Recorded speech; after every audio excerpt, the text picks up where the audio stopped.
SEO, I don't know. What do you know about SEO? Do you know what it is? Do you know how to make your website better so like the Google machine can find you? Do you really know, or you just kind of say that you know, right? On today's show, we're going to learn a little bit from a great teacher on how you can actually improve the SEO on your small business website, Jess Coenen from LaBelle Creative. Her tips and insights might help you rank higher in the search engines, which means more visitors to the website, which means more dollars in your pocket. So, hey, it's a Monday afternoon. Let's have some fun. This is Idea Collective Live, the official weekly meeting of small businesses everywhere. I'm your host, Pat Miller, the Idea Coach, and we are on the Idea Coach Network. That means we're on Twitter, we're on Twitch, we're on LinkedIn, we're on Facebook, and we're on YouTube. And if you're on our YouTube page, make sure that you hit subscribe while you're there. That way you won't miss a single episode of Idea Collective Live or the other content that we put out on this channel on the regular. So if this episode sounds enticing to you, click share and the other folks on your social channel can hear it as well. Now, here's the deal. We're sponsored by Bank59 and Serendipity Labs and the Idea Collective for small business owners. That is the collaboration community where you can co-work with other small businesses. And there's a really cool offer going on right now.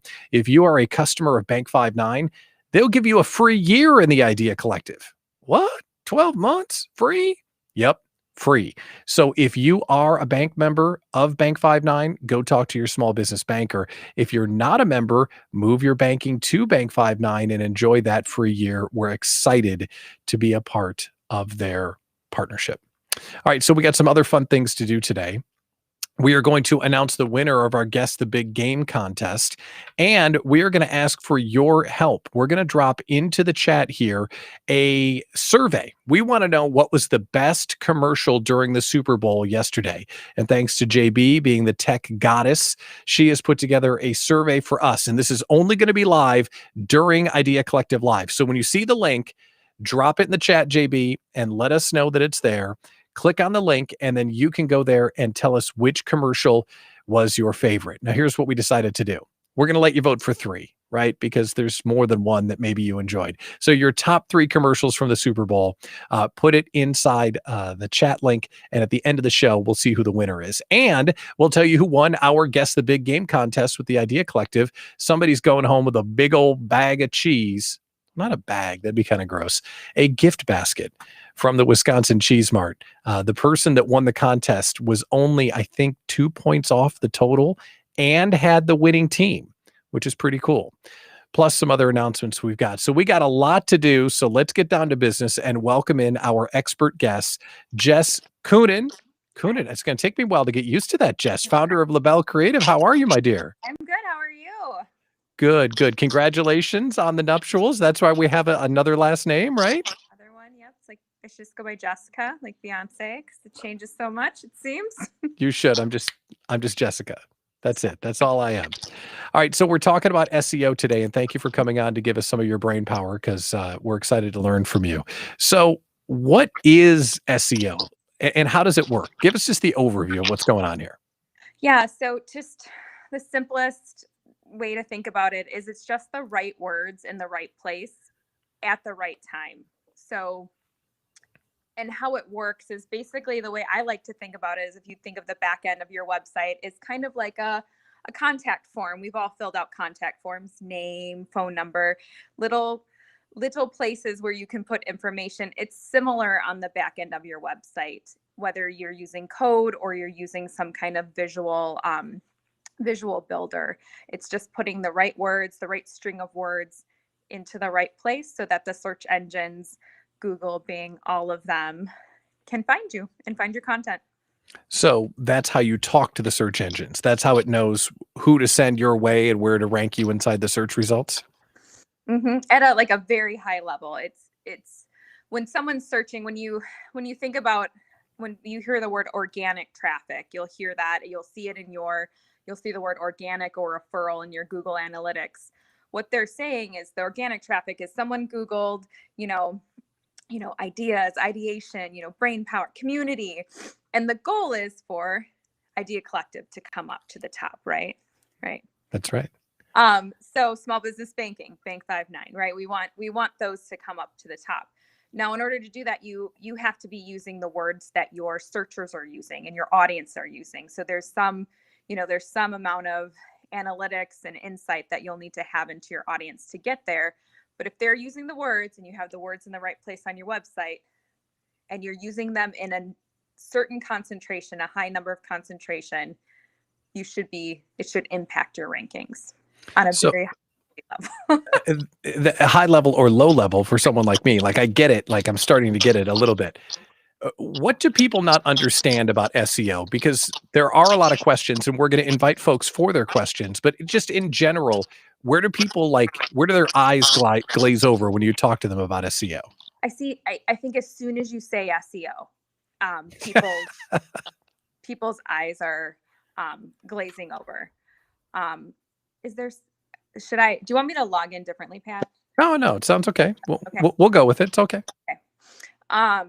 So as soon as you say search engine optimization or SEO, people are automatically like, oh, it's not for me. I just washed my hands. I have a guy for that. I have a girl for that. Like I just, so what I have found is just breaking it down. Like we read, we use words in our daily life. And if you think of it, like I always tell people, it's very simple and it doesn't have to be overly complicated. It is simple and tedious. Those are really the two things that I think if people knew that it was just those two things, simple but tedious, and I think it would be easier for people and their eyes would glaze over.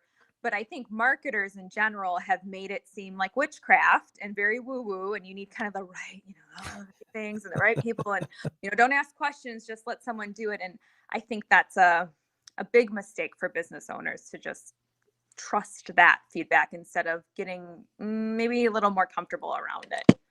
And maybe I'm speaking for myself when I say this, but it's a lot easier to just call it witchcraft rather than get my hands dirty and do the tedious work, because nobody likes doing tedious work. We hire people for tedious work. Right. All right. So let's talk about the difference between SEO and SEM. What's the difference between those two things? The difference is, so search engine optimization is the use of the words, your keyword strategy across your website. It's organic, it's on your site, it's unpaid. Search engine marketing is paid. So it's the paid marketing you're doing, whether it's through Google or through other sources, other places, but you're paying for the rankings, you're paying for the placement on the page versus your content strategy driving your website. Okay, that's easy to understand. All right, so we promised some ways that we can get our SEO better. So basically we can improve the amount of organic traffic hits that we're getting on the site. Is that what the result would be if we improved our SEO? Yeah, that, and another thing that helps is it's really aligning with your audience. So when people are Googling something, you want to make sure that that expectation is met when they get to your site. So you're creating alignment. You want to see your bounce rates go down as well. You want to see the time on site increase. SEO does more than just gets people to your website. It helps ensure that they're staying there and they're getting what they need, because those are the longer term, higher converting types of interactions that you want to have on your site. Now, that's really cool. So you're helping us little peons here in the small business world, but you've done SEO for some big dogs. Care to drop some names? I mean, Department of Defense is probably the biggest one. The guys with the nukes, no big deal, right? Yeah, it's like at a big level, but I mean, there's a lot of different departments within there. And, from startups, it's very, very important for startups, for the small, I'm just starting my business. I'm a solopreneur. How am I going to compete? To, the bigger sites are really saying, we want to make sure our content is aligned with our audience, for employee retention, for community, to ensure our culture. The goals can change and shift. And I believe that the SEO, which is just the words, are a great way to get there. Okay, so we got a good baseline. What is it? How is it different than SEM? We know that you're super good because you help guys with guns. I don't have any guns or nukes, but let's talk some specific action steps. You're a small business owner. What can we do today, this week, this month to improve our small business SEO? So the first thing I would do is make sure that your sitemap is set up. So sites like WooRank, WOORANK.com, can do a quick analysis of your website. 80 to 90% of sites that are on WordPress, if you don't have Yoast SEO or another SEO plugin, I can almost guarantee that your sitemap won't be up. The problem with that is all the work you're doing, it's not searchable. Nothing on your website is searchable. So you need the sitemap as a baseline. Make sure that it's up. Make sure that it's connected. That way, you have this conversation between your site and the search engines. Another thing I would do after that is look at the meta descriptions across your website. So these are basically little boxes where you can put a paragraph of text about the page. So the content on the page, on your home page, what is your mission? What are you doing? What are your products and services? Now you can do that for every page on your site and typically every blog on your site. That's another really great way. We did that for a client. They were on the second page of the search on Google. Within 48 hours of just putting their meta descriptions in, they were number 2 on the first page. So it can have a pretty big impact pretty quickly. With small, again, tedious, but pretty easy adjustments and changes. Another thing, if you are a picture heavy site, so my photographers, my wedding planners, anyone with like videos or anyone with a lot of like visuals, images, I would say use that alt text. So Google, it's all zeros and ones when it comes to behind the scenes. Pictures are not worth 1,000 words. So they're worth a 0. Nothing. So the more that you can use like those fields like description, alt text, and put in your keywords would be, is very valuable, especially for sites that don't have a lot of words. They're not narrative based. And I would say the last thing, I think I hit 5. If I didn't, Pat, remind me. But the last thing is make sure you know your keyword strategy. That's going to guide everything. And I have found that it actually guides people their overall content strategy as well. So you want 5 to 7 top keywords that are relevant to search. And this is really reverse engineering. This doesn't feel natural. All writers, editors, content people get very frustrated because I'm saying, Pat, here's your 5 to 7 words. Every blog you write, I want to see as much as you can, the headline, in the subtext, in the body copy. I want to see these words. Not to manipulate the system, but to ensure that the people who are looking for your content, that really want it, that need it, that like they're trying to figure something out and you have the solution, those words ensure that you get to that person quicker. So we have a lot of questions that are going to come into the chat here, and we're going to talk to them in just one second. And I do want to ask you some questions about the tagging and the meta boxes and those sorts of things. But I want to ask you a question about branding and positioning, because as you mentioned, you want to be known for 5 to 7 keywords inside of the search engine or inside the SEO.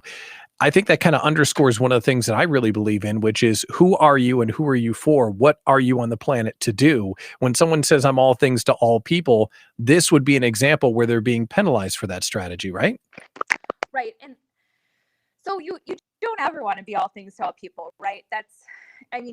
Unless you're writing poetry and you need some like universal themes and this is not what we're doing as business owners. As business owners, we want to get into our niche. We want to find our people and we want to give our people what they're looking for, what they need, and that is solving their problems. When you have red itchy bumps, like you're broken out, you have this weird rash, you don't go on Google and search for chickenpox. You search red itchy welts about like a centimeter in diameter, right? You search for the symptoms. So, but that's really backwards, right? We want to give solutions, but people don't want to be transformed. Looking for transformed. They're looking for, I'm stuck. I hate my life. How can I fix it? You need those words if you want to get those people. Yeah, and you make a great point. How would someone ask for this content, right? Is that the right way to think about it? How would they ask her if they were telling you their pain points, like I can't come up with the next big thing. Like I feel lonely as a business owner. Like those would, lonely, isolated, just strapped for ideas. those are the things I would want to see you using for SEO, right, Pat? Right. Not, all the good things that you do are not necessarily what people are searching for. So you got to use what they search for primarily and then translate it through the other words on your site as well. Okay, that makes sense. Like I say, we've got some questions that are queuing up in the chat, and I'm going to go to them in just one second, but I want to circle back before we lose the thought. Can you just be a little bit more descriptive on keywords and the meta tagging? Because it seems like you not only have to put up your page, there's another layer full of descriptions of all the stuff on your page. Am I thinking about that right? 100%.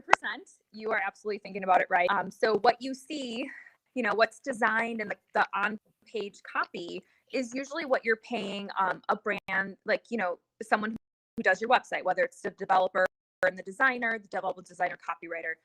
More often than not, they're not doing the SEO for you. That's kind of additional because it takes an additional amount of time. Not that they couldn't, but even if they did, you as the business owner would want to determine your keyword strategy before you kind of let them go and do it.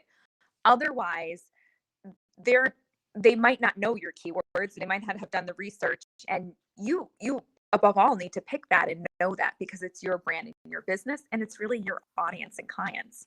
Yeah. I wouldn't not wash your hands of it. Okay. When I hear about marketing horror stories, a lot of times it's about people that get paid to do SEO. Is that a thing, or am I just like reading into it? No, like SEOs are websites. I mean, those are like the biggest horror. So I paid, $25,000 and my site's not even up, or I paid, I have people that pay $35,000, $40,000 a year for SEO, and all they're getting is a report each month. They're not getting recommendations or implementation. SEO is tedious. It's tedious, but you should be paying for what you get, and you should be clearly getting something, not just a report. Reports you can get yourself for like $175 a month. Yeah. All right. So I want to come back and talk about some additional tools because you mentioned some of the tools that we can use. So I'm going to ask you about that in a second, but we've got way too many questions in the chat. So we're going to go to line 2, Tacoma. Kidding.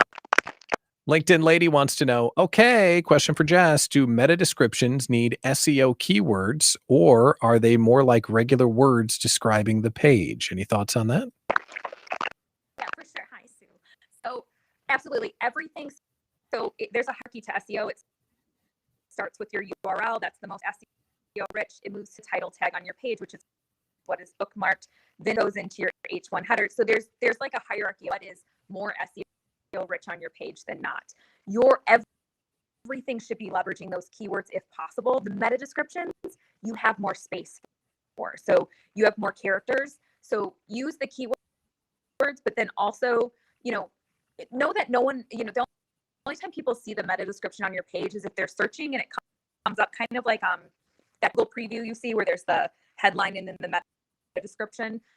That's where it's coming up. So you want to make sure it's as clear, concise, and direct as possible. As full of keywords as possible. That's not where I would use your fluff. I would, use the fluff maybe, within the narrative on your page, on page blogs, other places that maybe have more of a word count. Now, you mentioned the meta description, those 2 points there when you're making a page or a post. It's not just keyword stuffing, though, because if Google thinks you're keyword stuffing and that's not what's on the page, will that hurt you long term? For sure. 100%. I've seen not only sites get shut down, but I've seen downlinked. Most people, like keyword stuff, you would really have to go out of your way. No one I know even has the time to do something like that. It would like if you think about keyword stuffing, we've been on those sites that are like, and Wisconsin-based attorney, Wisconsin-based attorney, Wisconsin. You'll see it repeated like maybe like 15, 20 times on the homepage. Like that's keyword stuffing. We all know it when we see it. We're like, oh, that's awkward. Most people aren't using them enough to worry about that. Gotcha. Okay, great. We got some more questions here. The next one is from our Facebook friend, Heather Schaefer. Not our only Facebook friend. We have more than one Facebook friend. This one just happens to be Heather Schaefer. What are good things to put in the alt text? I do that, but don't know if I should use my keywords or describe the image. What do you think, Jess? Yeah, so both. So the image description is really for accessibility. I'll be that as well. So, that lay image of coffee cup, or, Heather in black shirt with, like, that's the description, is describing what the picture is. The alt text is where you can say marketing and branding, visual design for business owners. Like, you can use the alt text to use some of your keywords. I wouldn't use the same one every time, because that can hurt you. But I would use both of them. Weave your keywords in, but the alt text is really the one that is the most keyword rich out of the description and the alt text. Okay, good. Thanks for that. All right, so this next question I'm going to ask, and then I'm going to duck Jess. Okay, so in case you don't know, when I was Small Steps Solutions, I hired a marketing agency to turn it myself into Pat Miller, the idea coach, and make all these wonderful logos and all the whole thing. So Jess and I have a past, and she was, her and her talented team did all this stuff for me. So Jess, I'm going to ask this question from our friend Dan Marks, and then I'm going to duck. Jess, do you find business owners expect fast results with little effort? Yes, I don't think it's the little. I think it is that there is not a knowledge of what it actually takes to do this. Like, as business owners, we don't fully understand how much time, effort, and energy it requires to do SEO, because we're so used to you just get the website up, it's done. That's not it. So we spend a lot of our time just educating on here's what it is, here's why you need it, and here's how we'll help you do it. Or here's, if you're using a firm, a lot of our clients they already have SEO partners. We come in as we just help them understand what they're paying for and how to advocate to get what they're actually contractually obligated to give. There's a disconnect, and again, it hurts you to just wash your hands. It also hurts you not to know, hey, if I have 500 pictures on my site and I'm putting in 500 alt images, it takes on average 30 seconds to do one. It's just a time thing. Understood. And you were very politically correct around that. You did not point a finger at me one time. I'm really impressed. Welcome into Idea Collective Live. I'm Pat Miller, the Idea Coach. Join me today is Jess Coenen, and we're talking about SEO tips for your small business. And if you're joining us right now, we're getting a little bit of an audio breakup on Jess's end, but we're managing the best we can right now, so we apologize for that. But this information is so good, so thanks for hanging with us as we get it. And I'll just volunteer, Jess, if we end up having to do another one of these someday. We will, because she's a genius, and we love to feature her. So thank you, everyone, for the questions. And if there are questions we don't get to it, we can slip them to Jess and maybe get an answer via email. So thanks for tuning in today. Coming up, we're going to go over the Guess the Big Game results. We have a winner that almost nailed the Super Bowl prediction. And we're going to go over our votes for the best commercials in the Super Bowl. So we're dropping that link into the chat. We'd love to have your participation on that as well. All right, Jess, deep breath. A couple more questions. You ready? All right, here we go. What is the best place to start to search for keywords? Neil Patel's tools. Is that a good place to start? Thanks, Roger.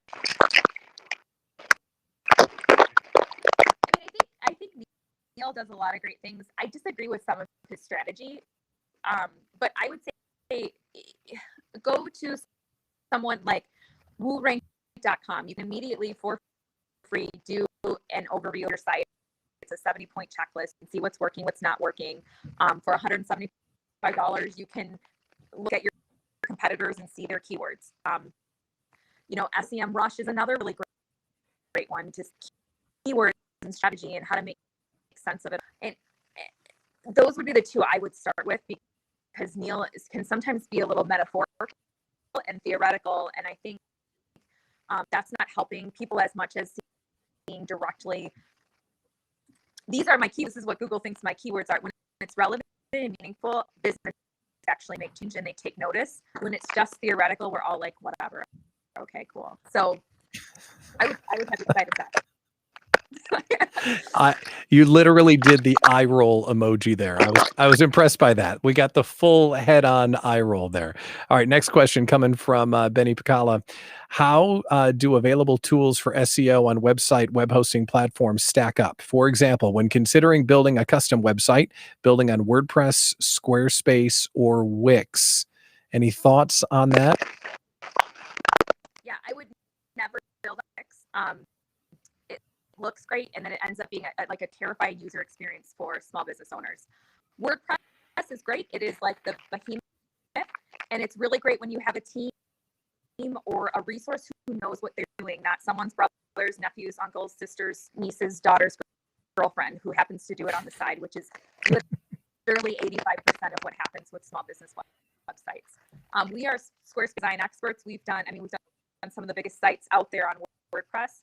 For small business owners that don't have a dev team, Squarespace has inherent SEO. We've never seen things like SSL uptime or site maps not being there. And it's only because if you don't know that you need to update your plugins or you need certain plugins, you will never add them as a business owner. So, you know, if you're able to do something on a more frequent basis and you have something really complicated, like a financial processor, or that's really the one I think of when I think of why a business owner would need a WordPress site. Go for it. But if you don't have the time, effort, or energy to keep it up, Squarespace would be the platform I would suggest people to be on. Very good. Very good. Good question, Benny. Thank you. All right. So a couple more questions here, Jess. You cool? All right, good. This one, how do you create a topic model for SEO? I've never heard the term topic model related to SEO. So if you want to ask a different question, I would say if you're thinking like, how do you go about finding your keywords? I always start with, what are people's pain points? Like, why is my business existing? Like, why do I have a marketing boutique? Well, it's because I want to solve, can't typically solve from like a big, thing like I can't get my website up, or my SEO, I don't even know where to start, or content development, how to write and what to write in blogs. So I would start with like, why do you exist and what are the pain points? And that's reverse engineering to your services. Okay, great. All right, so let's get one more question, and then I want to go back to some tools conversations, things that we can use to actually take care of this business.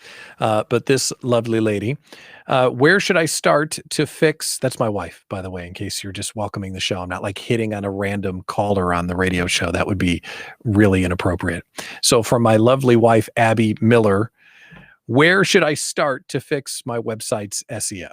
So do you know what platform Abby is on, Pat? Yeah, Squarespace. Okay. So Squarespace has some really cool things. So every page you can put a title and a meta description. I would start there. For every picture, I would put the alt text. And then for your blogs, because Abby has a lot of pictures, so that would help if she was using her keywords in all the pictures. But then I would also, in addition, maybe set them up as blogs, because then you have an additional, you can have the SEO with the blog, you can have a meta description and a title, but then every picture within there can have the alt text and the description. That is tedious because I know she has a ton of content on her page, but investing that time to make sure everything has a title, an alt image, a meta description will really help. Especially, geolocation, like she might not be traveling the world, so make sure that where you want to find clients is also noted within your keywords. So let's make sure that that's actionable. So are you saying instead of putting up Jess's senior picture session and having a gallery, you'd write a blog about Jess's pictures and have like a picture of Jess, and on that tag would be Wauwatosa senior, high school senior Jess, and then another picture with the same, and another picture and another picture, like that kind of long roll blog is what you're saying? I am. And again, that is tedious. But she is in a saturated market and it's really hard. So anything to get on that first page is going to be key if you're trying to get outside of just referral leads, which is what we see a lot of photographers needing. That's great. That's great. Okay, everyone, thank you for the questions. We've just got a few more minutes here to talk with Jess, who I think is calling in from Baghdad today, but that's okay because we're going to get through it. It's kind of like a CNN interview. This is great. It's fantastic.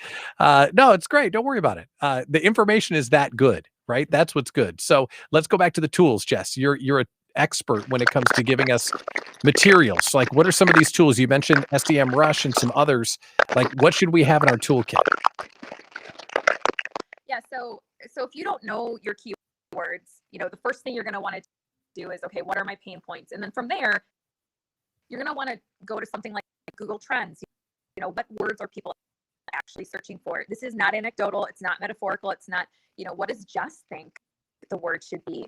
I remember a client, she was like, do I use lawyer or attorney? And I'm like, well, what do people use in Wisconsin? Like, what's the, and I don't mean colloquially, I mean, go on Google Trends and drill down into the data till you see what word is used, lawyer. So that's the word that you want to use if that's what you're trying to attract. So Google Trends is a great one to kind of narrow in on the decisions. Another one that I like to use is WooRank, because what you can do is you can take your, not just competitors, but you can take like aspirational companies. So let's say, I want to be like big like this person, or well, you need to know what their keywords are in order to do that, because you then want to be using those keywords as well, or integrate them into your strategy. Then you have SEMrush, which is a bunch of tools and tech to help you manage. WooRank has the same thing. Something like, Hashtagify, if you're looking, if you can't even think about like, oh my gosh, I don't even know like associated words or what people are using, Hashtagify is like a word cloud. So you plan like beautiful, show you all the associated kind of hashtags. Those aren't necessarily keywords, but those are used in about the same concentration as keywords. So you kind of want to use some other resources to kind of build it out to make that decision. And those are some of the tools we use all the time. It's fantastic stuff, Jess. I guess the thing I want to ask at the end here, after learning all this stuff and learning enough to be dangerous, that's how I feel, like enough to be dangerous. Like this is like staring into the sun in a way. Is this the type of thing that if a small business owner can outsource, it's worth the money? Yeah, if they can. It's expensive though, because it's tedious and it's time consuming. So on average, when we're doing it, we're spending like 5, maybe 20 hours a month for clients. You're going to pay for that time. You're going to pay for, it's a higher end offering because of all the tech that's involved in it. And you typically need writers, right? So the one thing that people struggle with is the keyword writing and is the keyword strategy. So like writing the description so they actually sound interesting and they're balanced, that can be a lot harder. So I think kind of looking, sign up for some of these tools like WooRank, SEMrush, get on their newsletter. That gives you kind of like a flavor for what's going on and what to understand. I would say to get a firm handle on SEO before you any investment in search engine marketing, because I have found that it won't make sense and people feel like they're throwing their money away. They're not. But if you kind of know your words and you know what you're going after, then the data makes sense as you go and as you grow. Yeah, and that's a power tip, right? Get your SEO straight before you go pouring money down the SEM hole and wonder why it didn't work. So that's fantastic. We've already gone long, and I appreciate you fielding everybody's questions. Don't go anywhere because we've got one more thing for coming up in just a few minutes. But it's really great to see you again. Thank you for sharing all your expertise. Jess Coenen, founder of LaBelle Creative. Thanks so much for coming on. All right, so let's move on. All of this SEO talk, it makes my brain hurt a little bit because it's like so intense and I barely understand it. So we got to talk about something fun. We're going to talk about the Super Bowl. JB, do you have the survey ready for the Super Bowl ad poll? There were a lot of great, go ahead and share that up here. There were a lot of great ads in the Super Bowl yesterday. And you saw the list, and there were probably ones that we forgot that weren't even on the list. It was quite an extensive list here. Is this the screen? There it is. Holy cats.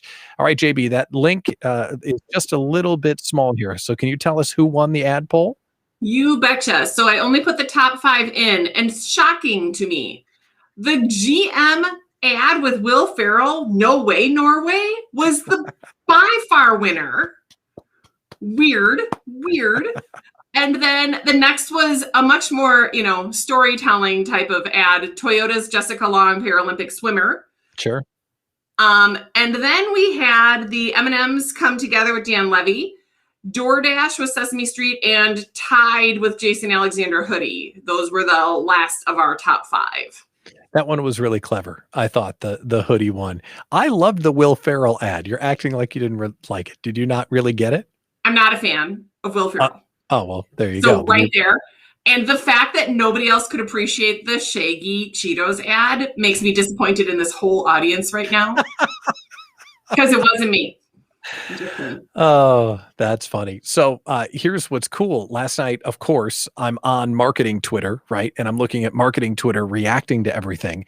And when you're on Twitter and looking at everyone talking, there are some ads that are resonating with some people and some ads that weren't resonating with other people at all. And I think all of our consensus is, well, the ads suck.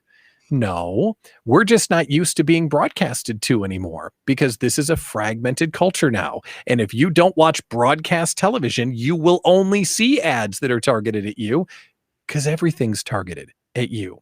So you would not see an ad that isn't in your wheelhouse because they wouldn't show you an ad because it's your wheelhouse. So the Super Bowl is about one of the few times of the year that we all look at the same thing. So that's why some of these ads make a ton of sense. And I love that ad. And some of these ads, tell me if you did this. Some of these ads are, do you know who those people are? I don't know who those people are, right? Like it makes you feel really, really old. Oh, So, pop culture? Are you kidding me? I'm glad I could Google during some of that to make sure I knew what pop culture I was missing. Yeah, it was bad. So I hate to admit this because, you know, at one time I was cool. Not anymore. So I actually had to turn to my teenage son and said, okay, the weekend, what do we need to know? Yeah, that was me. Did he actually watch the game with you though, Pat? No, he sat there. He sat there for the snacks. Oh, by the way, snack update. How were the Doritos, the Eric Clark Doritos with shredded pepper jack? Were they good? So good. So good. I did make the Eric Clark pepper jack nacho Doritos and warmed them, and they were crispy and yummy, and I probably shouldn't do it again. They sounded delicious. We bought Doritos and did not get the cheese. Lame. So I've got those in the future. I know. All right, JB. So let's do this. Let's announce our Guess the Big Game result winners. So if you saw what happened, we were ready to go with a big time Guess the Super Bowl contest, and we were going to give away cheese because the Packers were going to make it. Then the Packers didn't make it, and we did the contest anyway. So you had to guess the total score of the game. How many combined points were going to be scored? And then the tiebreaker was going to be which team won. So JB, being our friendly neighborhood data nerd, made us a little analysis here. So here's who our group thought was going to win. Our team, 52% of the folks that voted thought the Chiefs were going to win, and they were wrong, but 48% thought the Bucs were going to win. So I thought that was a pretty even distribution. And then here is the distribution. What kind of chart would you call this, JB? A line chart? Is it that simple? It is a column chart, yes. A column chart, excuse me. Column chart of the entries and how they distributed. 42 people entered. And you see a lot of folks thought it was going to be a much higher scoring game than it was. But we did have one person right here who had 42 total points and had the Bucs as the winner. And would you believe my surprise and Susie's surprise when it turned out to be Jess was the winner? So, Jess, are you psychic on top of being an SEO genius, or what's going on here? I did leverage data to make my prediction. Did you really? What did you do? So, what does that mean?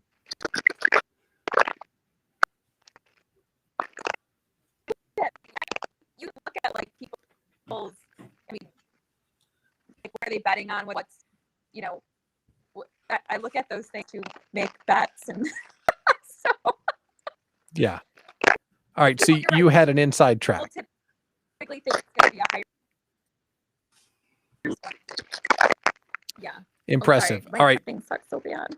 I know we're getting some sticky audio here, so we're going to mute you just for a second, Jess. All right. So here, you nod when I say the right thing. You looked up what the other bettors were going to do. People often think that it's higher scoring than it actually is. So you did research and then you put in your pick. You even had the Bucs as the winner, which is impressive. All right, cool. So you're going to get a big old basket of cheese from Wisconsin Cheese Mart shipped to you in Baghdad. That's going to cost me a ton to ship it overseas. But I'm excited to do that. Jess Coenen, thanks for coming on, for being so smart, and for being our winner of the Guess the Big Game contest.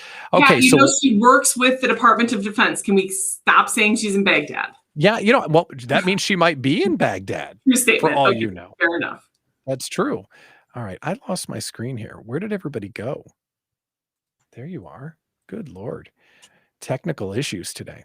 All right, some other interesting things about what was going on. Our average guess was 53 points, and only, 42 were scored, or 40 were scored, rather.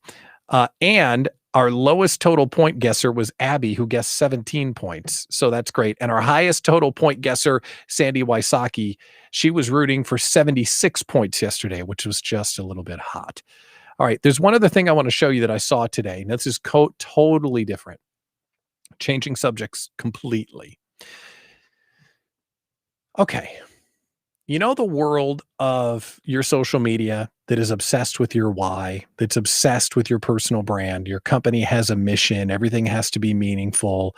We're going to do business and good for the world. You know those people, right?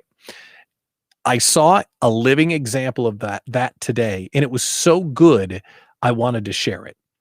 So this company that I saw today is on an eco-sustainability position. Not only do we do what we do, but we're also doing it for the planet. So I was, prior to the show, picking up lunch, went to Chipotle, used their mobile app. And when you order from Chipotle, you place your order, you buy the burritos, and then it sends you the confirmation screen, standard stuff.